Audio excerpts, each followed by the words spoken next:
Hello guys and welcome back. Now we just finished, we just killed one of the Depazis, if that's how you pronounce it. Now what I'm gonna look at before we get into the game is the conspirators menu on the start menu. And here we just, Vieri Depazi, who we just killed memory for. And basically this is just a list of everyone on Ezio's hit list. There at the bottom we have Francesco, who is his Vieri's father. So now we're gonna head on over to the next objective, the last one for sequence 3.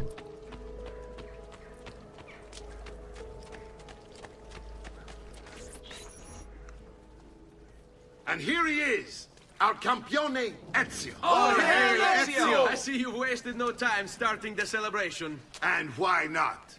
You've done us a great service, Nipote. With Vieri dead, La Toscana will grow quiet once more. Do you know what that means? Basta lavorare. Si passa tutto il giorno a bere. E a puttane. What? It's true. Come, Ezio, walk with me. Yes, uncle. Pretty intense. Gonna walk with Mario. The Pazzi answer to another. Spaniard. He is Rodrigo Borgia, one of the most powerful men in all of Europe, and leader of the Templar Order. Which makes him responsible for the murder of my father and brothers. Yes, and he will kill you too, given the chance. Then I must stand against him if I wish to be free. But not until every other Templar has fallen to my blade. Father's list will guide me. Where will you go next? Firenze. Francesco de Pazzi will share the fate of his son. A sensible next step. No doubt he intends evil for the city. All right, that's enough grim talk for one night. I'll be in my study if you need me. I shall read the letter my uncle gave me.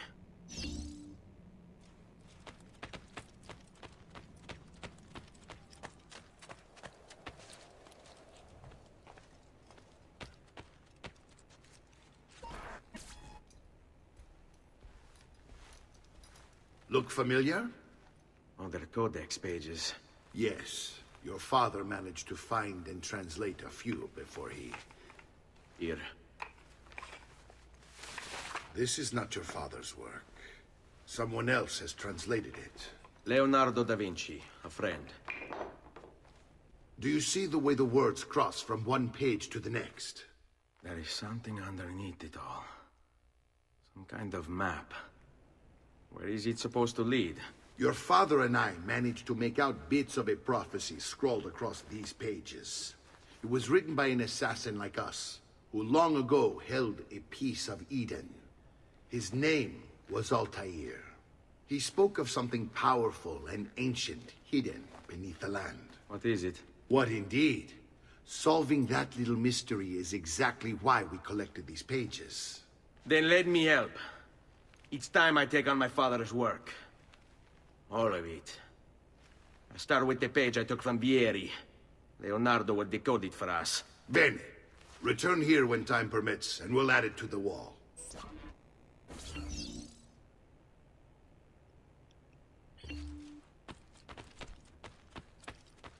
So yep, I don't know why we need to go to the viewpoint. Even though I already went there. Alright. So codex pages, basically you unlock no. God, I can't even remember at the top of my head anymore. Basically you have to piece it together once you find them all, but that'll be until I find them all.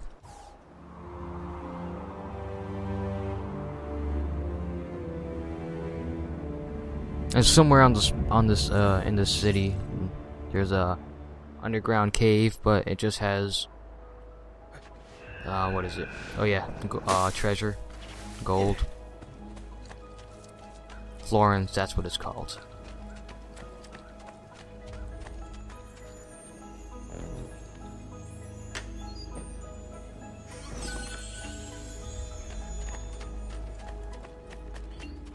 And I love how convenient where these places where these codex pages are.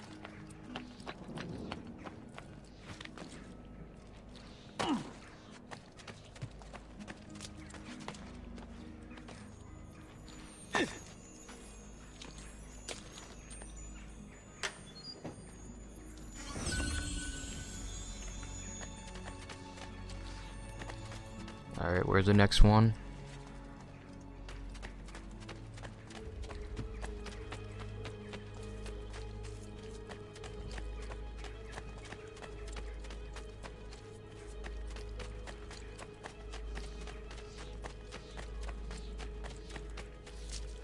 Basically, what you want to look at is the four corners of the city. If you can even consider this a city. Yeah, I don't know if it'll be on the map. Oh no, it's over there. 3 in the city, 1 outside.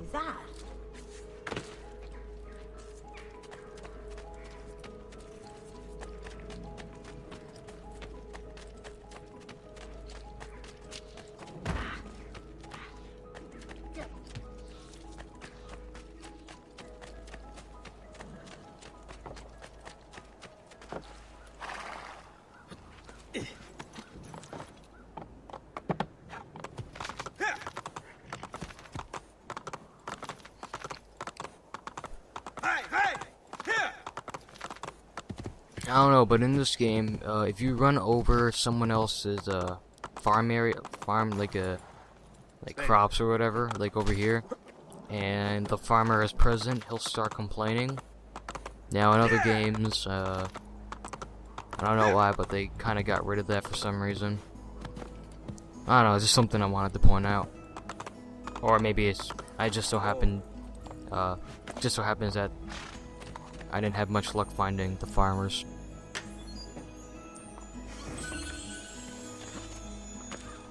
So that was a very simple, straightforward objective mission. I don't see how it can get any more simpler.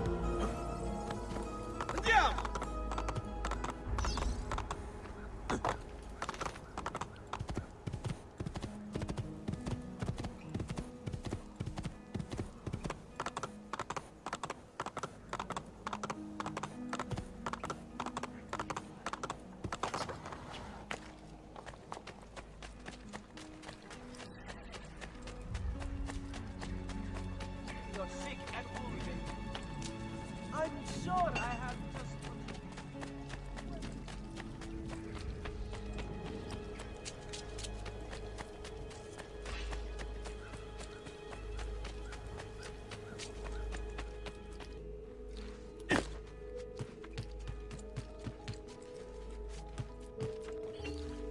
Salute, Claudia. Our uncle is un mostro. This is outrageous. What's happened? He's making me work. If Father was here, I'd never be stuck behind a desk like this. And what are the terms of this supposed enslavement? Since someone decided we're going to stay here, Zio Mario suggested we try and find the money to repair the villa. Problem is, there isn't any. I bet I can bring in some money. Oh, great. More work for me. Well, benissimo. If you start paying for improvements to the town, I'll keep track of them in this book. And since I have nothing better to do, I'll also make note of any objects you bring in from the outside. If you actually get this place up and running, travelers might visit and spend money. Although I doubt anyone will want to come this far out of the city. But if they do, I'll keep the money we make in this chest. You're going to have to show up to take it to the bank yourself. Because when it gets full, I'm just going to take the extra cash for myself. Capito? Deal. So, renovations for the villa. Basically, what you do is you upgrade it, and you'll get some money out of it, which every 20 minutes will go into the chest, which was mentioned by Claudia. So, I can't really buy anything right now since I'm broke. Well, not really broke, but I just don't have enough money to buy other stuff. This right here is the guy where we upgrade, the architect. Buongiorno. Is there something wrong? Sir Mario hired me to deal with this mess, but I'm an architetto, not a miracle worker. Without money, I We'll can't make fix you a any of these miracle worker. buildings. And if someone brought you money... Then we'd be in business. You must be Serezio. Am I right? Uncle! I like this architetto! He gets very observant when he can smell mud. If you want to fix up this town, I'm going to need it. I have a price list here for new shops and renovations. Just bring me gold, make a choice, and I'll begin at once. If I build you a shop, you, as the landlord, can purchase goods there at lower rates. If you invest more money in the shop, you get an even greater discount. As for renovations, well, you'll be bringing the town and villa back to life. As Sir Mario tells me, that was very important to your great-great-grandfather. Plus, when you buy shops and renovations, you'll be increasing the number of people who visit, causing your income to increase. So, let's take a look, shall we? Yes, let's. Of course, I got no money to buy anything.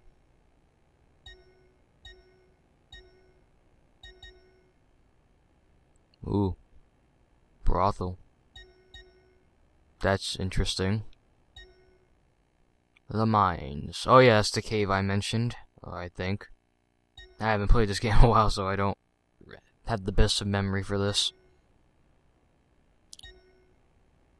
So yeah, that's pretty much everything. Once we start buying stuff, the money will start rolling in that chest. I won't buy anything right now. I'll worry about that later.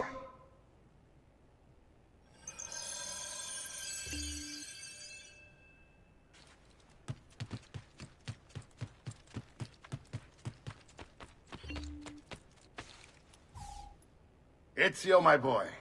I think it's time I showed you something.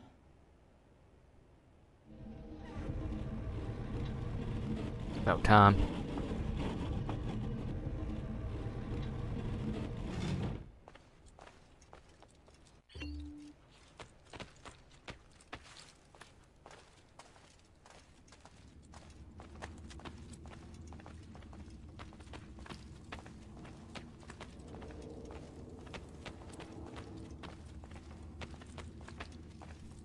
The epicness.